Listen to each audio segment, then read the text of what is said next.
Millennials are financially illiterate. What does that mean? That means when it comes to investing, when it comes to saving money, when it comes to making money, we don't have a damn clue what we're doing. All right? And as awful as that sounds, it's true. I've been in this boat for a very long time, and until very recently, I had made a series of poor decisions that saw my savings go from here right down to there. Not fun. So now I'm in the process of kind of rebuilding all the money that I've lost, and I wanted to share with you a few things that I've learned along my journey to becoming financially independent. So as a millennial, there's two very simple things that you can be doing and you should be doing to help to kind of get your savings into exponential growth. The first of these things, if you don't already have one, you need to open up a tax-free savings account, or a TFSA as it's called. Okay, this is something very unique to Canada. It was introduced, I want to say about 12 or 13 years ago, and it allows you to grow your savings via either just a simple interest you're going to gain on whatever principal you put in, or through other financial instruments that you can invest in from within your TFSA. You can grow this and you will not get taxed on the profits that you make in this account. So your capital gains within your TFSA are tax-free. The interest that you accumulate within your TFSA is tax-free. Okay, this is very rare. It's very rare that a government will just let you make money and keep all of it. Okay, usually governments they want their cut, they want their piece of the pie. The tax-free savings account is a very versatile account. So if you're not into investing in mutual funds, ETFs, stocks, and bonds, there's other things you can do with your tax-free savings account. Okay, even if it's just accumulating that simple interest you get every year, which is pretty low. It's like 1%, 2% maybe. You're barely beating inflation. I would suggest investing your money elsewhere. But the point is, it's tax-free.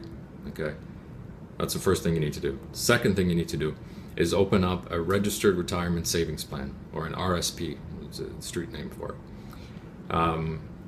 Now what this allows you to do is, let's say I make $100,000 a year. Okay, I can then allocate a certain percentage of my salary and contribute that to my RSP. So let's say out of the $100,000 I make, I'm going to contribute $20,000 to my RSP. This brings down my taxable income by $20,000. So I'm only going to get taxed on the $80,000.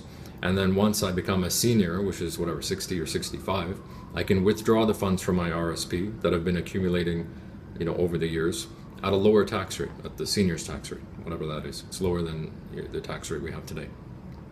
So that's the idea behind the RSP. Save your money, put the money away now, and in 30, 40 years, you will be rewarded at a lower tax rate, which is great and all, but do we really want to wait 30 years to get our money back? No. So there's certain things you can do from within your RSP that can actually help you to grow your savings and get you towards that financial freedom. Now, the RSP is also a very versatile account. Okay, not too many people know this, but you can buy and sell mutual funds within your RSP, stocks, ETFs, options even. You can invest in real estate through your RSP. So if you want to buy a house, put the money in your RSP, get the taxable benefit, and then use the money in your RSP to pay for your house or a down payment on your house.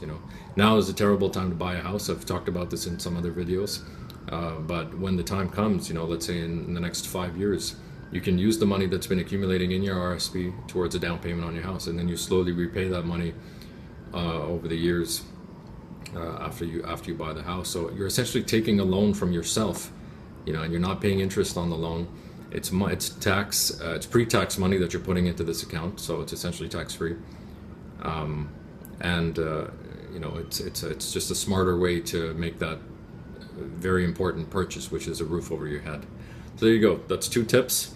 Open up a TFSA, open up an RSP, max out your contributions if you can, if you have the flexibility to do that, and make sure that you're using the funds within these two accounts to grow. You get your money working for you rather than you working for your money. Okay, so even if you're making 5% a year, okay, in today's economy, that's a dream for a lot of people.